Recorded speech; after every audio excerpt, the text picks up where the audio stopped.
You are now listening to the Brothers and Lovers Podcast. Welcome. Come on. Stand up, rise up, rise. What you gonna do about it? Get your mind up. How you gonna move about it? Get your shoulders right. And you get right to it, and we unite. Cause we gotta fight. Shall I stand by my brother's side? If he wrong, I should tell him why. Enter battle, we should ride. Let the world feel our battle cry. Stand up, rise up, rise. What you gonna do about it? Get your mind up. How you gonna move about it? Get your shoulders right. And you get right to it, and we unite. Cause we gotta fight. Stand up, rise up. What you gonna do about it? Get your mind up. How you gonna move about it? Get your shoulders right. And you get right to it, and we unite.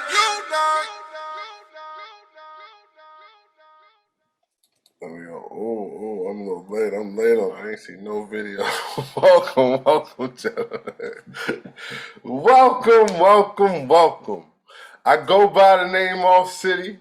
I would like to welcome you to Brothers and Lovers Podcast, episode 14. Woo! Why ask my panel of brothers to bring their love for their children? Our love for our families and our love for our communities, mix in with some passion and sprinkle on some facts to the uncomfortable conversations. Tonight on my let's salute. Y'all know what we do. Let's salute the brothers that's not here. We might have a special, not a special, but a special guest pop in if he get off of work in time. He working.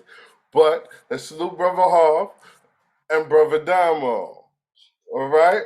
But tonight on my panel, I got my brother Larry. Peace. What's good, world?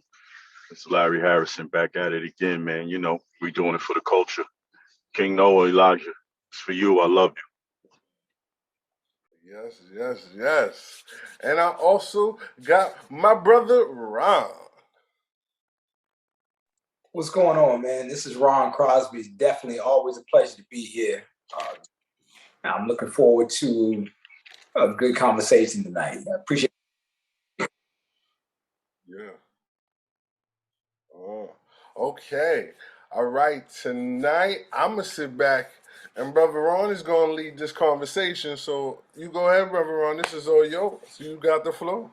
All right. Well, listen. Tonight, we're talking about if anybody saw the flyers, tonight, the goal is to talk about the next generation. Specifically, are we failing the next generation or have we failed the next generation?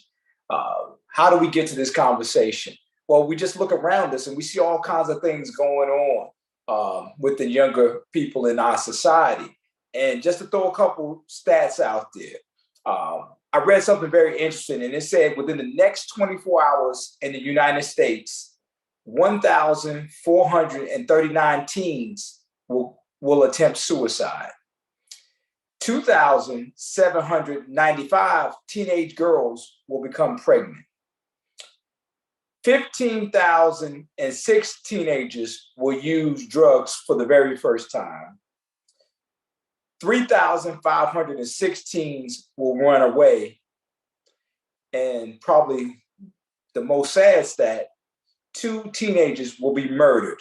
So these are some stats that I saw, and it's talking about the things that are going to happen within the next 24 hours. And so let's not debate the stats. These are stats that I picked up. Let's not just debate the stats, but let's talk about the underlying problems and why there's some validity to these stats. And so one thing I wanted to throw out there before we get started is I've heard it said that some parents don't want to parent. They're more interested in being liked by their kids. And so I kind of want to start there, particularly I want to start with Brother Larry, and then we'll go from there. But that's something that's been said. Parents don't want to parent anymore. They'd rather be friends or rather be liked. How do you feel about that? Oh, man. I'm gonna say this. Okay. I'm gonna say that there's some truth to that. But I think there's a larger picture when considering the truth that exists in that. I think that it depends on whatever you're also talking about. If we're speaking about the generation before the people we call the OGs, I think that the homes that they come from, there was lack of emotional attachment. Wow, what's going on? Whoa, Okay. All right. yo, can we get Yeah, Zoe fix that. Zoe, yeah. he'll edit that out, so don't even worry about it. Yeah. All right, cool. Let me just keep going. All right, so like I believe that there was a generation where, like, when I speak to my mom, you know, she speaks to a time where the emotional connection, more or less, between the kids of her generation, her peers, it was different.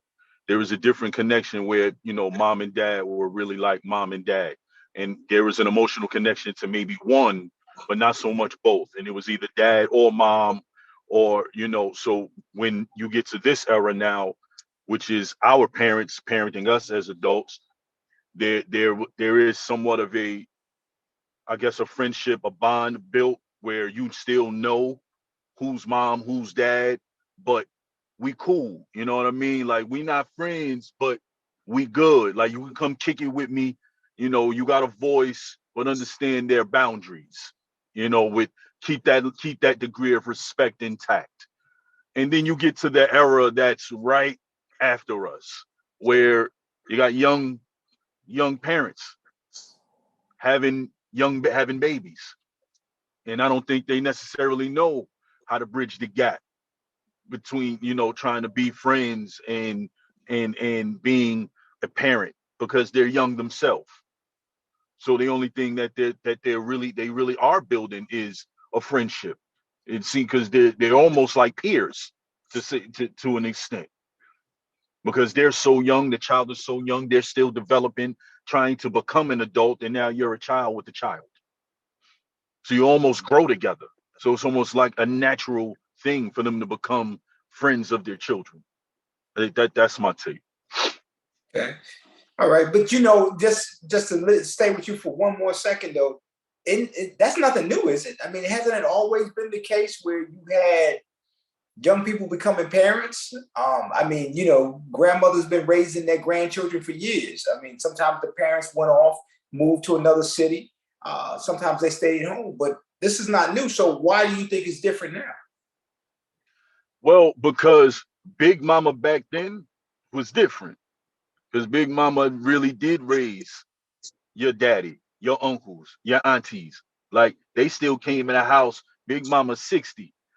Your daddy 45, 50. He's still coming, well, 42. He's still coming to the house saying, "Mommy, mom."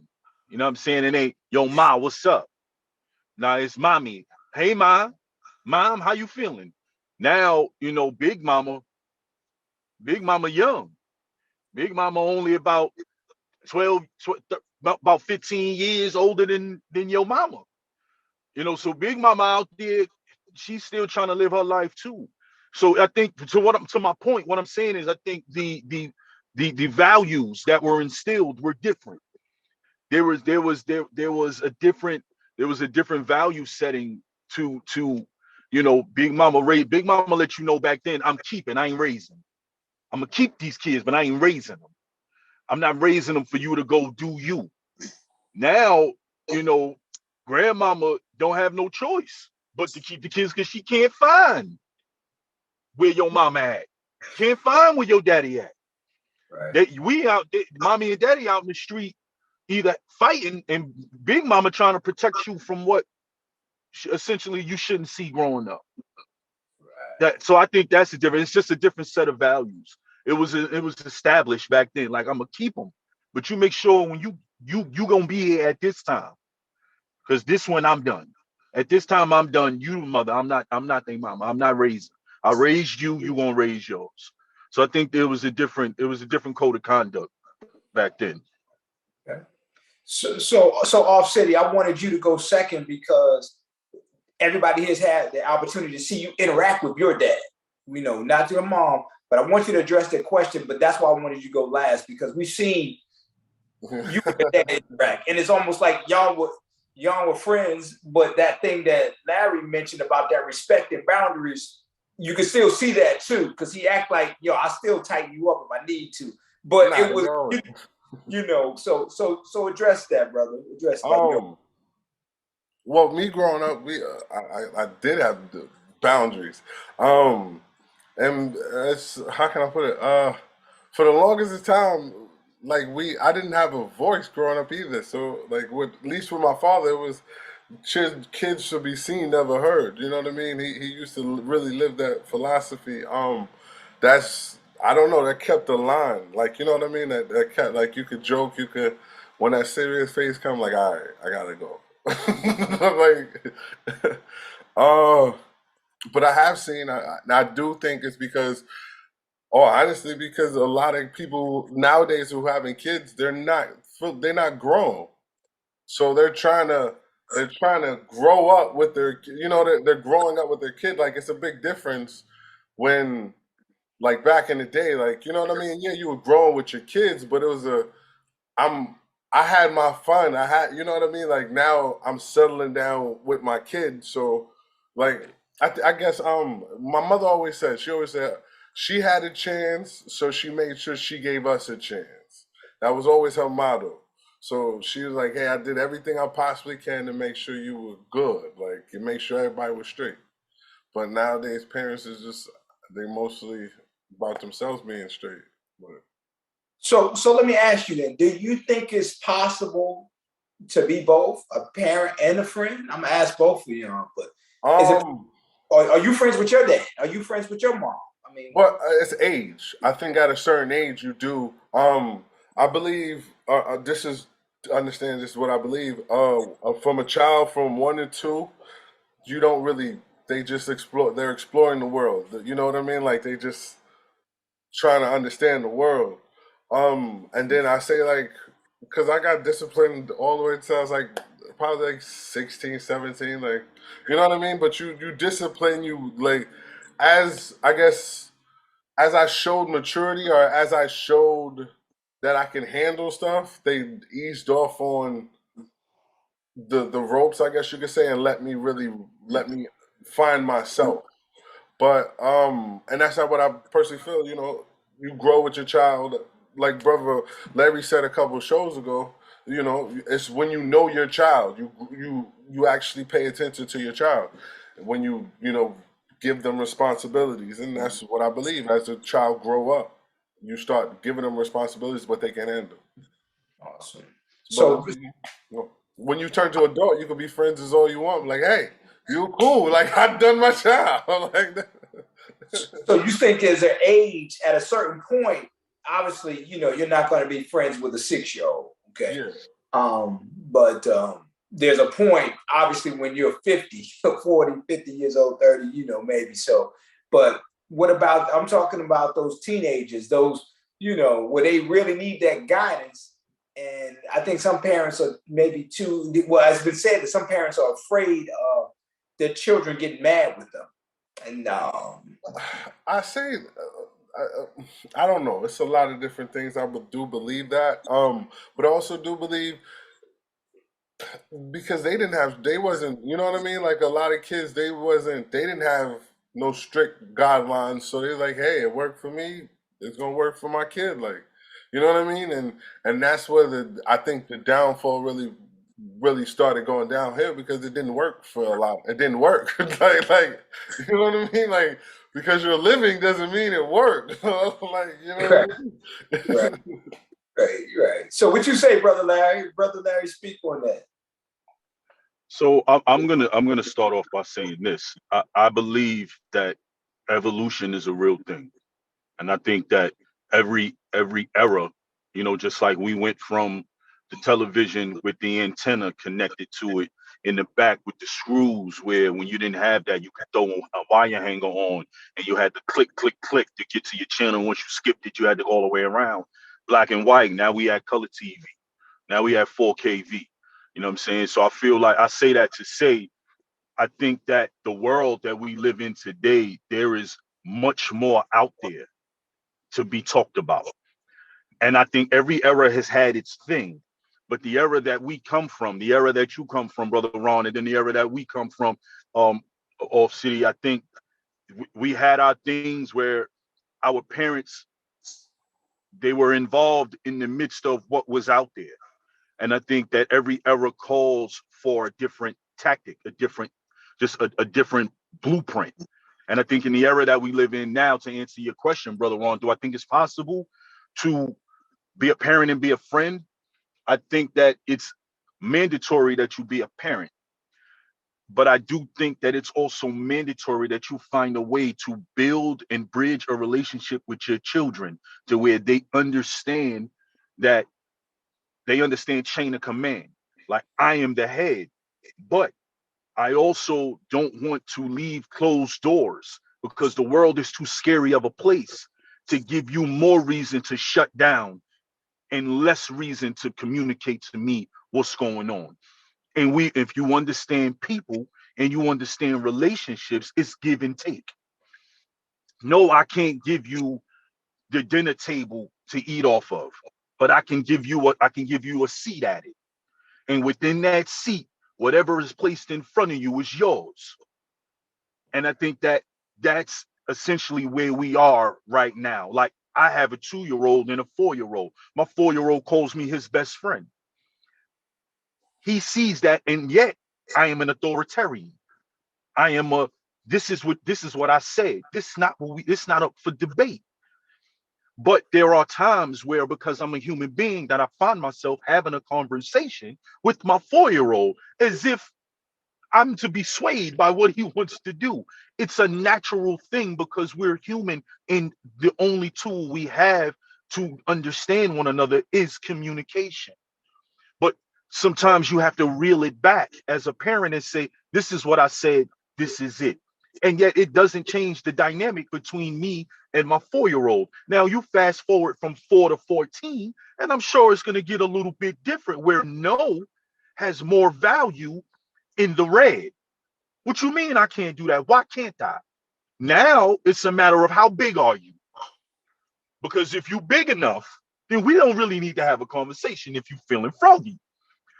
But nevertheless, but see, that's old school though. But nevertheless, you know, at 39, my father's 56. At no point is he backing down from me feeling like I done grew a pair bigger than his. He's not backing down from that. The street corner is always available. The park playground is always available. There is always space and opportunity, whether you're trying to rent it or own it. Whichever way you want, he's willing to be a tenant, however you feel.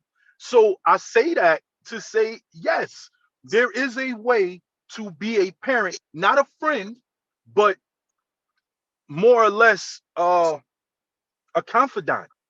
And I think that it's the verbiage that plays a part too, because I'm not trying to be your friend, but I am trying to be your confidant. I am trying to be someone you can confide in, that you can trust. That when you think to trust the world, when they're going to let you down, you can come back here. And whether you like what I say or not, it will always be a truth for you, not to harm you, but to lead you, to guide you, because I don't have all the answers either. So we can work collaboratively, father and son or daughter, to build a bridge to where you can see things in life as clear as I can paint the picture before you actually get to that place. But, I like you said, you were talking about communication. And I think a lot of times we as parents and some parents, they feel that in order to get their kids to communicate with them, they've got to be peers. And we're not. That's not our job. I'll just say this. I've got a 21-year-old and an 18-year-old. And I told him, my 18-year-old went off to college. I said, listen, and I told my daughter the same thing. You can always talk to me. I'm not going to promise you I'm not going to get mad. I can't give you that promise. But I promise I'll listen. I'll listen and we can have a discussion. Now, and then I gave him almost like a check. I was like, listen, now, if you tell me something and I'm not listening, just say, Dad, you said you would listen. And I said, I promise you, that'll bring me back. Now, and then we're having the communication. And I think that's key, just communicating. But what you said, Brother Larry, that I wanted to touch on is you talked about certain things not up for debate. When we were growing up, my generation and yours, you did not talk to your kids, to your parents. They said it and that was it. And now we do tend to talk more. We do tend to explain things to kids, whether it be a 4-year-old, 6, definitely 12-year-old. We have more of a communication. And my question to you first, then I'm gonna come to you with the same question, Offset, is that a bad thing? What do you think? I'm gonna say too much of anything can turn into a bad thing. I'll say that I don't essentially believe right off the top that it's a bad thing, because I think that there's a lot of things going on in the world that if you look around, when we talk about poor mental health, when we talk about who you leave your kids with, the safety of just human beings, I don't think it's ever been more vital. I don't think it's ever been more scary. And I think every era has their thing, but now it seems as if it's so publicized and it's oversaturated that you can't help but to think, let me have a conversation with you. Before I let my kid go sit around anywhere, let me have a conversation. Let's have a conversation. Because now you got to think about the advancement of children. They walk in there. It's always been a thing, but now, like I said, we got TikTok, you got social media. Now it's publicized. Now you can see it. Kids didn't just start walking at 1. They probably been doing that, but now we see it now. Now you can put it out there and show the world. The kids didn't start spelling words when they were 8 months and being able to talk. No, but now you can see it now. They can show it to you. So because my soon-to-be 2-year-old can operate a tablet probably better than I can, that's a reason for when he gets to a point where we can have a conversation, I need to have that. My 4-year-old know how to work his tablet. Show me where to go when I don't know where to go. Like, we need to have a conversation. We need to talk, and not so much like buddy, but I also need to be able to pick the brain that's still developing, because once that brain is fully developed, there might not be a door or space for me to get in, because he'll be set with whatever he knows and whoever he is and whatever he gonna do. So I'm gonna find my space, invade that space, and create a space where he can't put me out. And the only way I can do that is having a conversation, having communication, opening up a door that says, listen, the ugly, the good, the bad, the uncomfortable, the scary, the embarrassing. That's where I want to exist in them spaces with you. And unfortunately for us, to safeguard our children, because although God grants the blessing for them to be born, he ordained us as their earthly providers and protectors. And because of that, it's our job. It's our job. It's our duty, our obligation to make sure that whatever it is we need to do, if I need to be a little bit more friendly with you, even though it could seem like a negative thing, I'm aware of the blueprint. I know that when I'm rubbing elbows with you, that elbow could easily turn into a grab up because you still my son. So once that's established, then yeah, let's have a seat, my man. Have a seat right here. Let's laugh and chop it up. And as soon as we key, all right, so let's talk about that right there. Let's talk about let's, all jokes aside. Now we can turn it off and turn it back on. But these are things as a parent that's our obligation. Even if it's too much, it ain't gonna never be too much to the point where you're gonna say I ain't do enough, or I'm gonna feel like I didn't do enough. So if I got an OD to keep you from ODing, that's where I'm at. Right. And with that, I yield. Thank you, man. So Offset, coming to you, man. I mean, you obviously you're younger than me. What do you have to say about that as far as, the different generational norms versus from a time where kids weren't allowed to ask any questions until now that we explained it. And you got a brother with a young one, and we've seen him. You've seen him interact with him. He talks to him as though he's like 15. They have great conversation, and the little man seems to understand. So what you got to say? I think first and foremost, you gotta understand your kid is a human. The kid has their own emotions. They have their own feelings. You know what I mean? They whatever makes them happy, what makes them happy. Whatever makes them sad makes them sad. You know what I mean? Like they have their own set of emotions. And I do come from a family like we do understand children are still children. Like we do teach them like children are still children. But you have an opinion though. Like I do You want to didn't hear have an your opinion. opinion. I speak on that. You didn't have an opinion when you was growing up. You wasn't allowed to express your opinion. What are you Yes, talking about? no, You I might have did. expressed it to your brothers in your room, but you certainly didn't Nah, express it to nah, your nah. See, I tell people this to see. This is the good thing about me. I had the best of both worlds. My father was strict. It's his rule. But my mother would actually, hey, so what do you think about this? Talk to me. What's going on? You know what I mean? So, and that's another reason why I do feel you need both parents in the household. You get that blend. You know what I mean? Like, I know, okay, I got to shut up sometimes. You learn that. You gotta shut up now. You have no feelings right now. Why? Because this is what happens sometimes. Society tells you you don't have feelings right now. You just gotta run with it. Okay. yeah. Because there was a time because I said so was an acceptable response. I mean, Exactly. that was it. That was That it. was, It was nowadays it's just the only response. yeah. So things are different. Things are No, different. things But are way different. Um, like I said, I think nowadays kids like they're having kids at young age. So they're not fully grown. Like not even you got to be fully grown to have kids, but you didn't you having a kid when you like 15, like you didn't do nothing yet. You know what I mean? So you didn't even drink yet, and that's a lot of people having kids before they can even purchase alcohol. Like you know what I mean? Like it's a real rarity in people who don't have that many kids, don't have kids nowadays. Like yeah. But one of the things that you spoke on, I want to stay with you.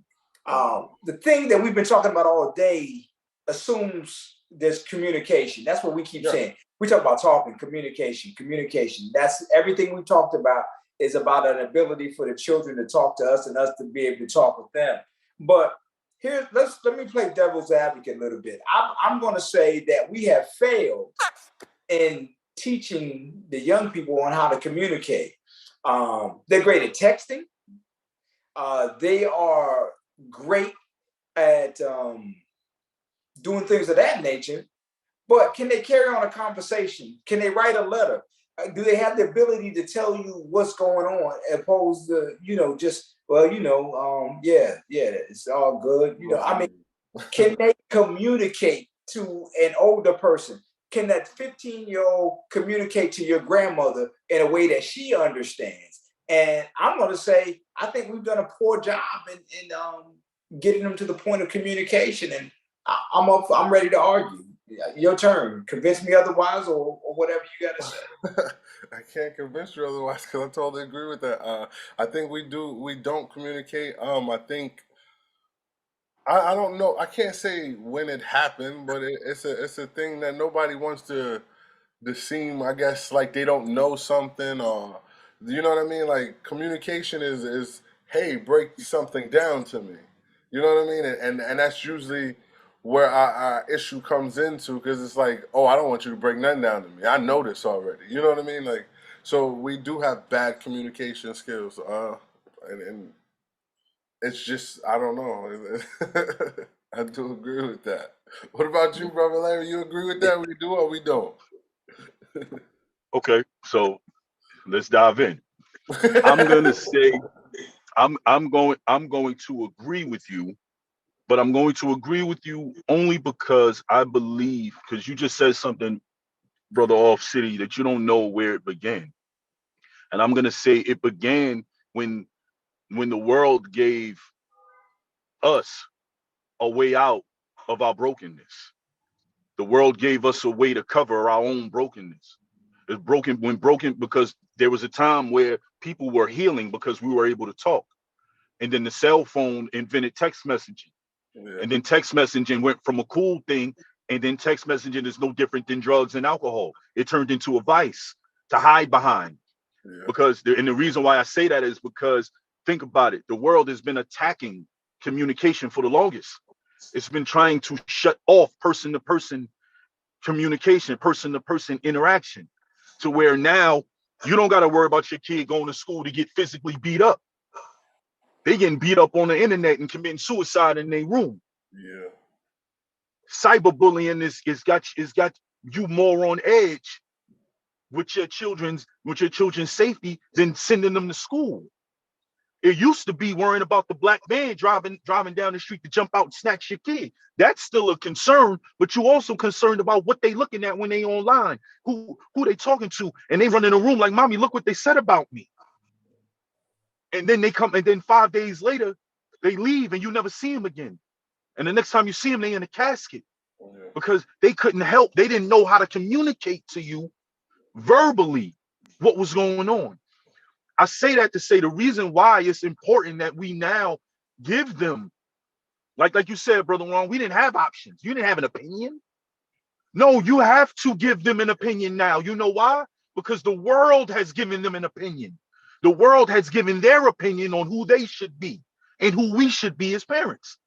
So you have to listen to the opinion of your children to know what they think about what the world is telling them.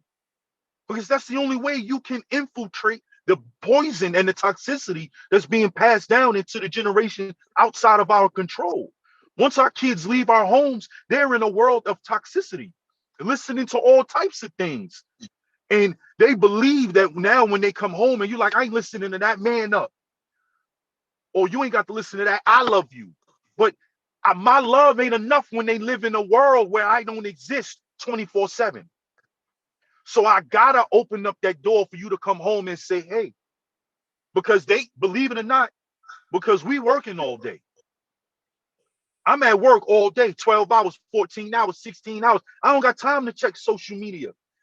I don't got time to look at Facebook, Instagram, TikTok, Snapchat. I don't got time for all that, but my kids do. Your kids do. That's all they do. So they more checked in with what's going on in the world than we are. And the world knows that. The powers that be, they know that. So they can pour it on thick and hope that you don't have enough time to find out what's happening. You know, and I'm glad you said about time, brother. I mean, because I want to stay with you, but I'm thinking about when you said that, it made me think of something one of my doctors said to me. He said when he grew up, he was raised by his grandfather, and his grandfather insisted at dinner time, because breakfast they left at different time, but everybody ate at dinner time at the kitchen table. He was like, those 10 toes were underneath the table. And when he said it, I had to think. And I was like, you know, in most families, or let me speak that, in my family, the only time we ate at the dinner table was Thanksgiving, maybe Christmas, you know, but the regular day in, day out, no. I mean, everybody was eating at different times, eating when you got in. You ate watching TV, just different things.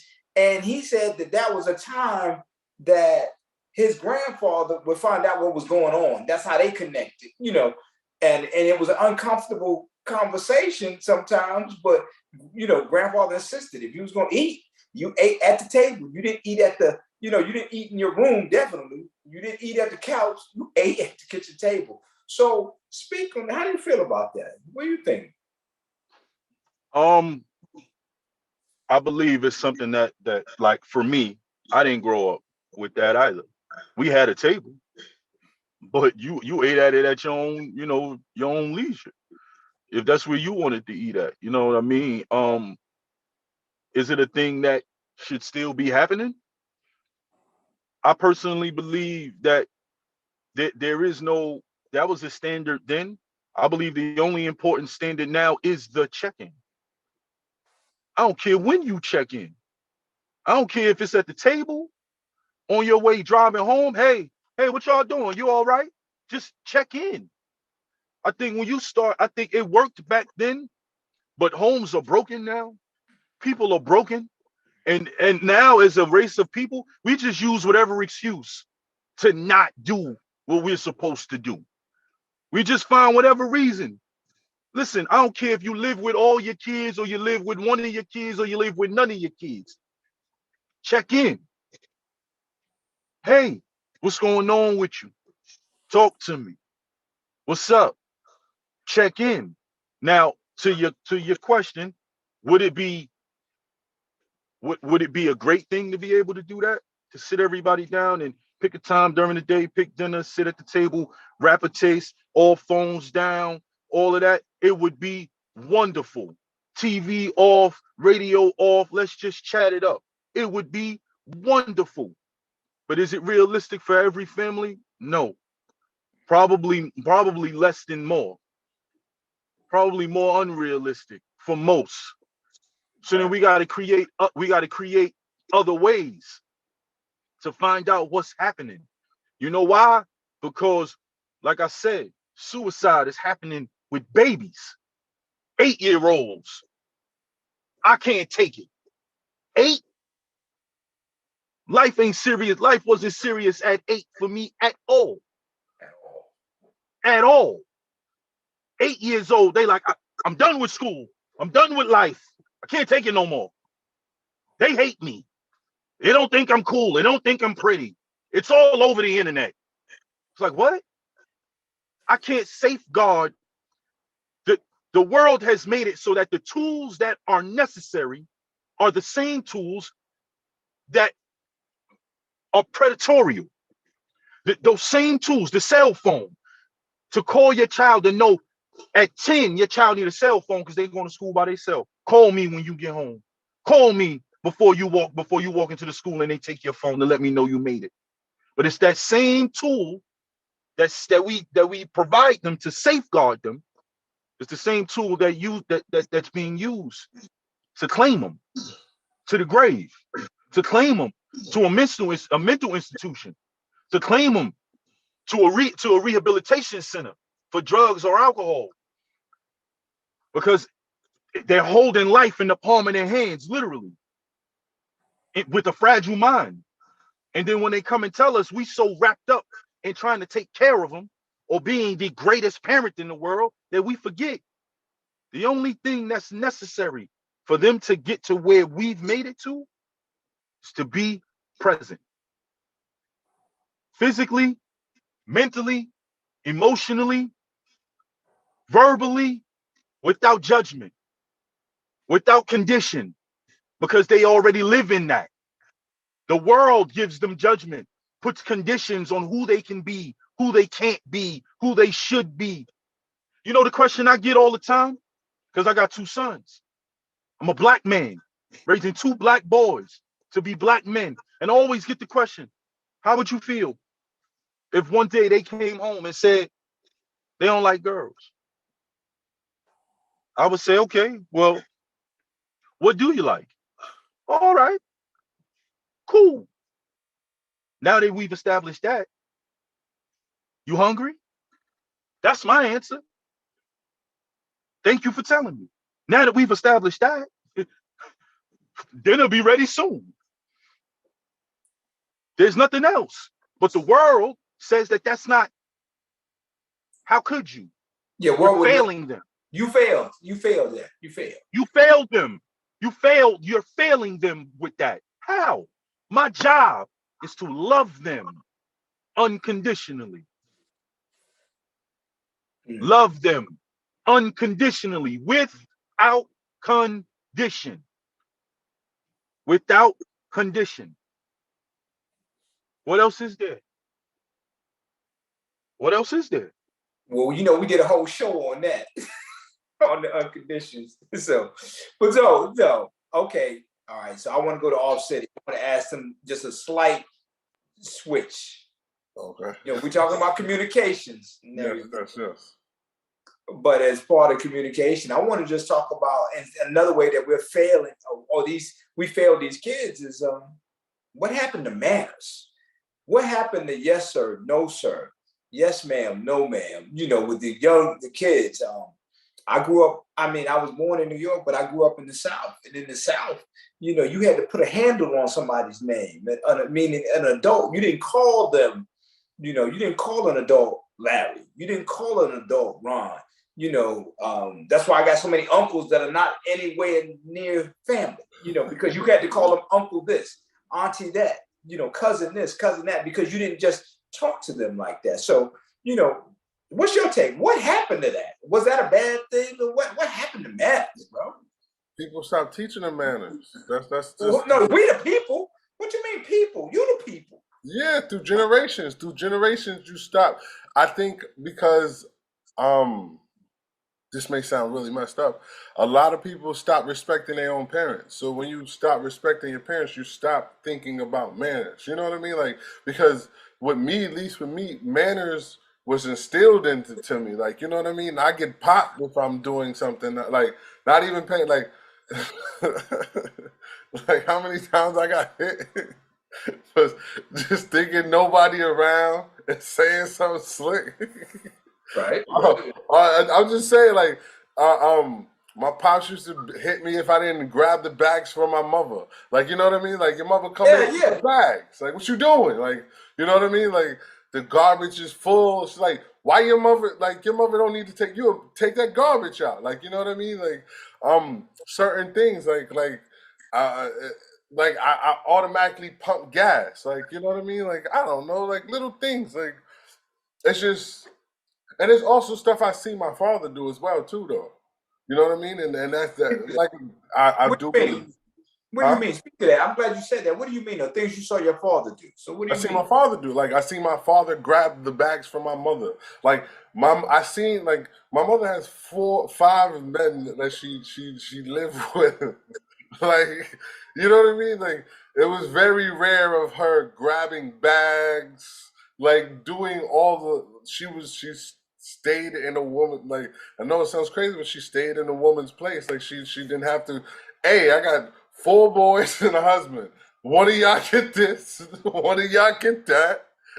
I'm gonna go upstairs and delegate where this stuff needs to go. Like, you know what I mean? So I seen that. I seen like also like my pops pumping the gas. Like, you know what I mean? Like I seen stuff like that growing up. I seen my father open the door for my mother. Like, you know what I mean? Like I seen that. Like this is stuff and it's just not only with my father. Like I can also say I seen this with my Auntie Pearl and my Uncle Randy. Like, you know what I mean? I seen him open the door for my Auntie Pearl. Like I was around people doing this. Like I even seen you do it. Like, you know what I mean? Like this is stuff I seen growing up. So it's more of a, go ahead. But that's it. That's it. Well, you stopped. Oh yeah. That's it. I was gonna get to a question, Jesse. Yeah, go ahead. What do you think we succeed in? What do you think we succeed in? Okay, I guess let's go around. Well, yeah, I think like, what do you think we succeed in? Like, I guess, that's a real bold, open question.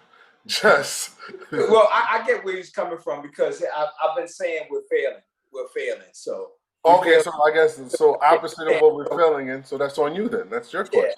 Yeah. So I think we have done, and this is he's getting to my question a little earlier but let's go ahead and get there.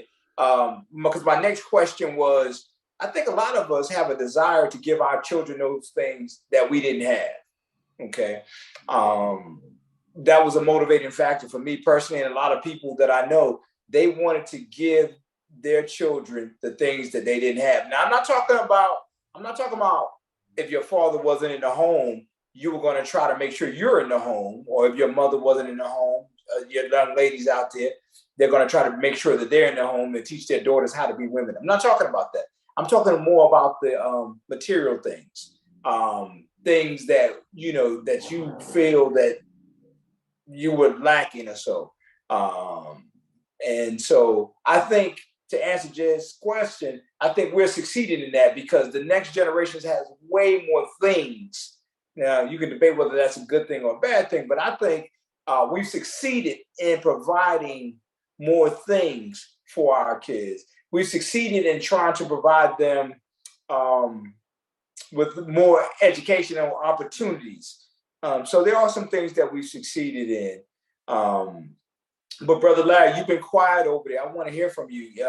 If you will, touch the brother's question as far as maybe some things we've succeeded in, and then I want you to also touch on what happened to manners. I think that there's another question out there as well, where Jared says who is responsible for the Suriname, and should he correct, or it says, can I or should I correct another person for not properly addressing that? Okay, so the first part, what have we succeeded at?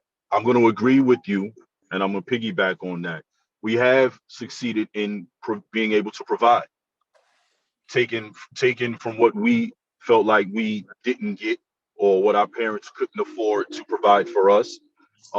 We've taken it upon ourselves to look at life, to look at success through the eyes of what would we like to provide for our children, if we have any, or if we're looking to have any. How do we set ourselves up to make sure that our children have not only what they need, but what they want? I would say we've also succeeded at, and I'm speaking personally because this is something that I see when I'm out with my children, when I'm out with my boys. I see other Black fathers with their kids. I think that we've succeeded in acknowledging that there is a lack. I think we've succeeded in acknowledging that something needs to change. I see it in my community. When I walk the street, I'm not the only father walking with a stroller, one in a stroller and one on hand. I see other fathers doing the same thing in the playgrounds with their kids. I don't only see just mothers with their children anymore. I do see fathers, and it's a thing. It's so funny when you walk down the street and an OG or another brother sees me with my children and he's like, "Good job." It makes me feel good, but it also lets me know we got a long way to go if that's what you congratulating me on.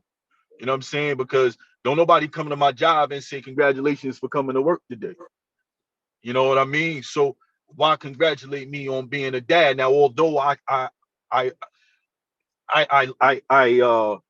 can appreciate the sentiment, I can appreciate it, but at the same time, it speaks to something being wrong, because I find myself doing it. That when I see other brothers, I'm like, man, like, yo, great job. Like, because we know what the world has shown us and what we've seen it with our own eyes.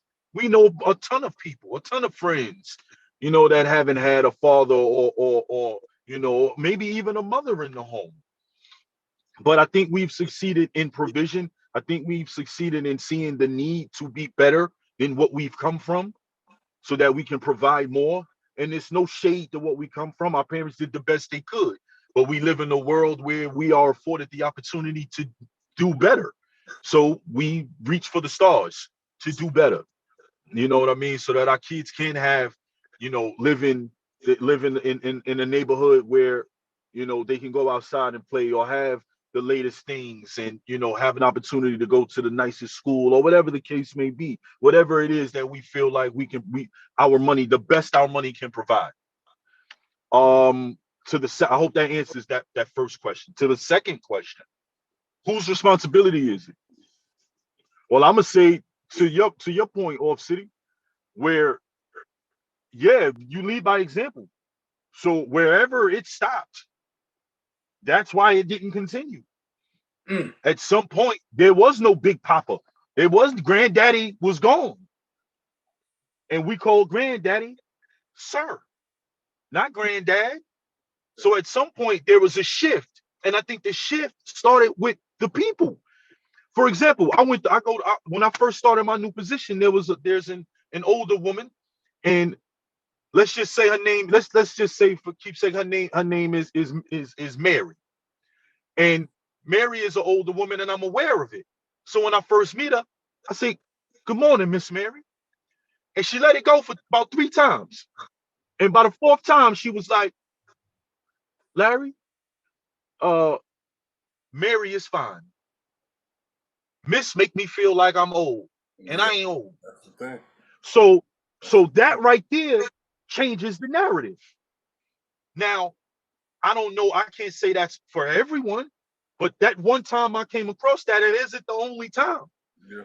There is now a thing with old being an issue Yep. to where you don't, it's not, no, ma'am and sir, it's no longer from a place of respect or honoring, your lineage from which you've come from, and the foundation and the groundwork that you put in.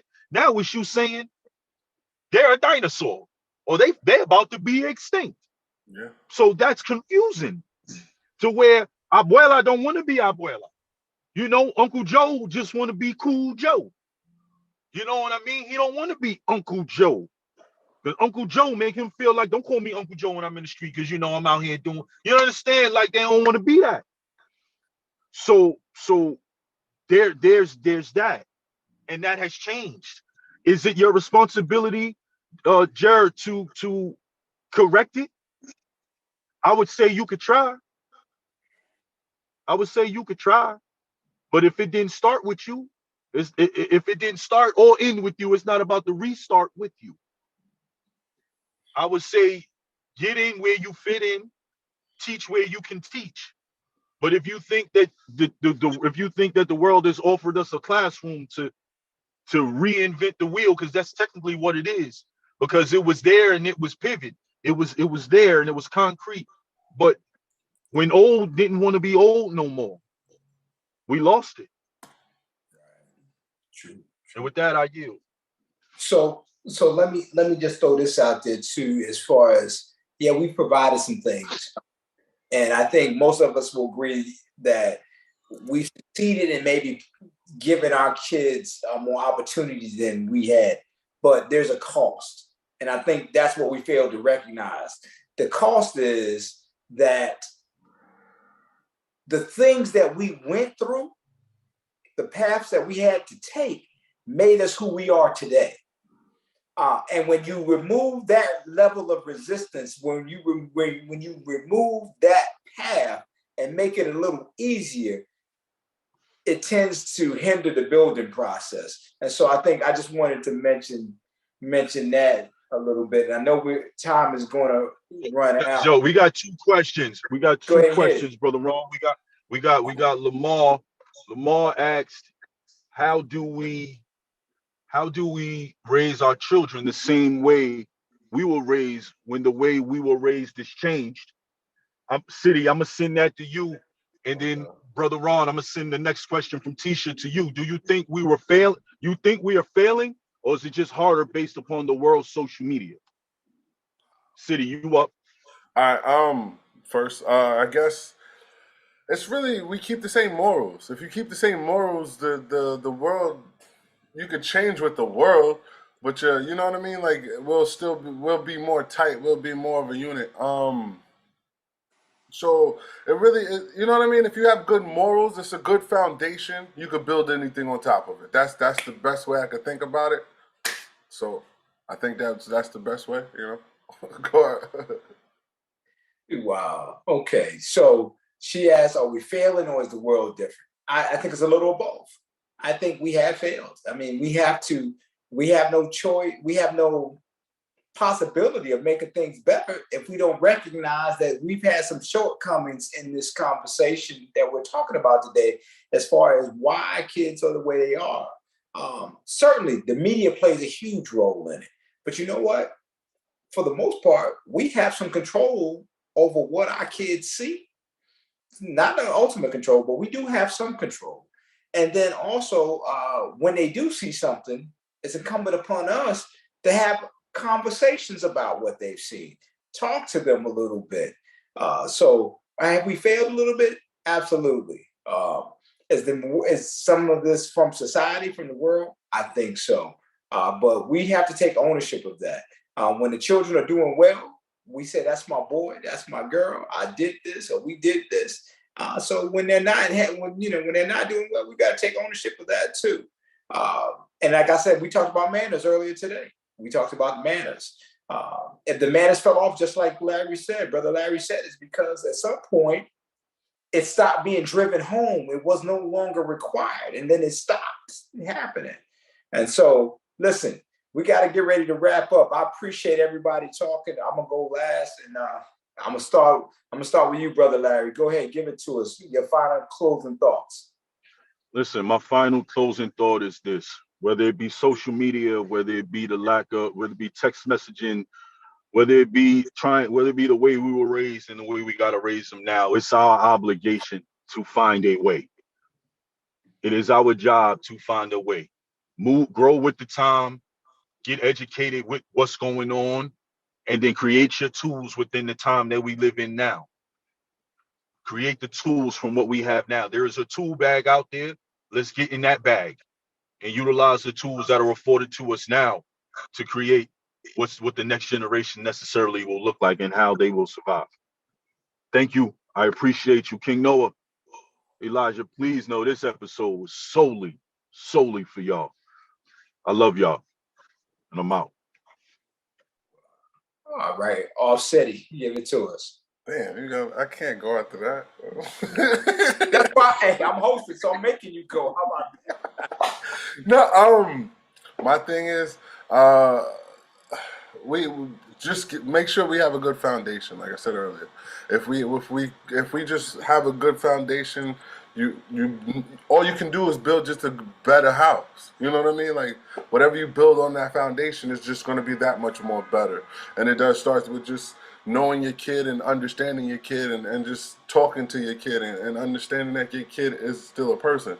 Like, yeah, you gotta get your point across, but you also gotta understand they have feelings and emotions just like you as well. With that, I yield. Thanks, Brother Larry. Thanks, Offsetty. Listen, thanks to those who participated online. Thanks to Jared. Thanks to Lamar. Thanks to Tisha. Thank you for your questions, for your insight. We really appreciate that. Appreciate those out there for listening. I hope you'll continue to follow us as we try to bring these conversations forward. My last thought on this situation is, and I tried to write something down, and I said, we don't know how or why, but as one of the callers said, that we got to acknowledge that our kids are in a different place today than when we grew up, and we have to take some ownership in that. But the kids today certainly have way more freedom than we grew up with. We went from a generation from you ate what was cooked, what was prepared, or you didn't eat. That was it. There was no ifs, ands, or buts about it. If you didn't like what your mother fixed, you didn't eat, or you went to bed hungry. And you went to bed hungry, but there was nothing else. I'm from a generation where you had chores to do.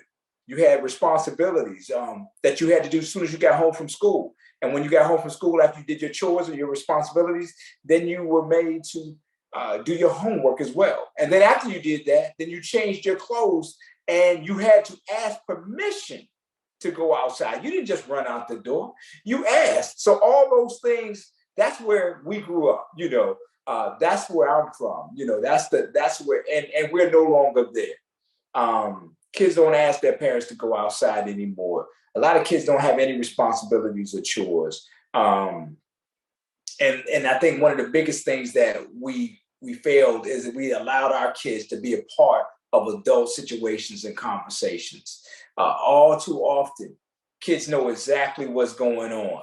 And I'm from a generation when, as they said, when grown folks was talking, not only did you be quiet, you got out.